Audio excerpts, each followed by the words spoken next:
Mais c'est vrai que cette année, on a envie de faire une fête, donc plus on pourra accueillir de gens, mieux c'est, quoi. Mieux ce sera, j'imagine bien.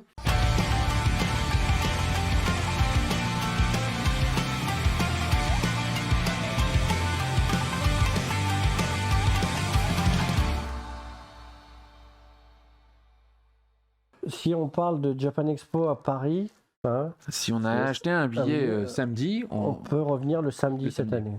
Si on l'a gardé. Ah, Et si on n'a pas fait de demande de remboursement, on a annulé les billets qu'on a remboursés évidemment. super. Donc Kiana, tu sais que tu as ta place à Japan Expo déjà, normalement, si tu l'as déjà prise. Il y a Fox061 qui demandait dans le chat un petit peu plus haut, est-ce que vous vous engagez de la main d'œuvre pour le rangement du festival, donc après le On festival. engage la main d'œuvre avant, pendant, après. Voilà. Et parfois, effectivement, la main-d'œuvre après pour la désinstalle n'est pas la même parce que quand on a fait 5 jours de salon, le dimanche soir, on est un peu crevé. Donc ça nous arrive effectivement de prendre des gens que pour la désinstalle. Ok, il y a Moon Monaco qui demande, est-ce que si on a des billets Zen Plus, on a des avantages sur les dédicaces? Ça, je sais pas. Non, Donc, il n'y a non. pas d'avantage sur les Aucun. dédicaces. C'est quelque chose, effectivement, à un moment donné, il y avait plus de chance, etc. Mais on a arrêté ça parce que ça créait trop de bagarres entre visiteurs. Et le but du jeu, c'est que tout le monde ait Ça change une pas, chance. hein. Voilà. Je peux comprendre. Il y a Midogi qui demande dans le chat, bonsoir, j'ai été invité à Marseille. Est-ce que vous pensez contacter les personnes prochainement pour la version Paris? Oui. Alors, Oui. je suppose que oui. Hein, C'est en cours même, on est en train de remettre ça là parce qu'on était dans la période bilan clôture, mais on a fait une réunion cet après-midi justement pour dire allons-y gaiement vers Paris. Donc si notre ami Midogeek veut revenir à Paris, il ne faut pas qu'elle hésite à faire coucou à ses contacts habituels. Avec plaisir. On étudiera sa candidature avec grand plaisir, mais c'est vrai que cette année on a envie de faire une fête, donc plus on pourra accueillir de gens, mieux c'est, quoi. Mieux ce sera, j'imagine bien. Il y a Iban19 dans le chat qui demande, je veux acheter 5 billets pour mes frères mineurs. Oui. Est-ce que je les achète avec mon compte mail ou avec leur propre compte mail? Est-ce qu'il faut plusieurs comptes mail pour... Non.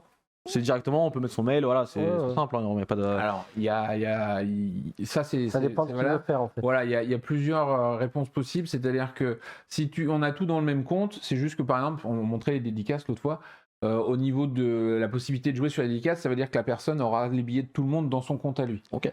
Donc si il veut que chacun puisse jouer sur son propre téléphone, quand on achète, il y a une option pour dire envoyer à quelqu'un, et là à ce moment-là on remplit l'adresse email de la personne, qui va automatiquement associer le billet sur le compte email de la personne. Donc la personne aura le billet pour jouer sur son téléphone.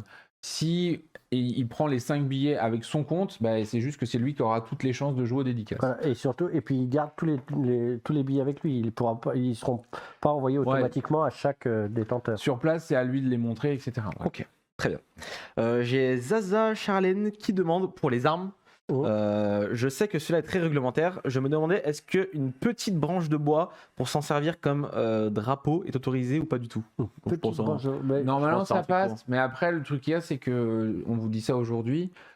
Si dans 2 mois il y a un nouvel attentat qui durcit les mesures, je sais pas. Avec tout ce qui se passe dans le monde, on pensait être débarrassé des crises. Maintenant, on a des guerres. Effectivement. Voilà. Après ça dépend de la notion du petit aussi. Et puis on s'en remet aussi beaucoup au jugement des agents de sécu qui ont leur propre réglementation en fait. Mais généralement ça passe. Il y a sur le site web, j'ai vu passer le lien, la liste des objets autorisés et interdits. Donc on peut aller voir directement sur le site web.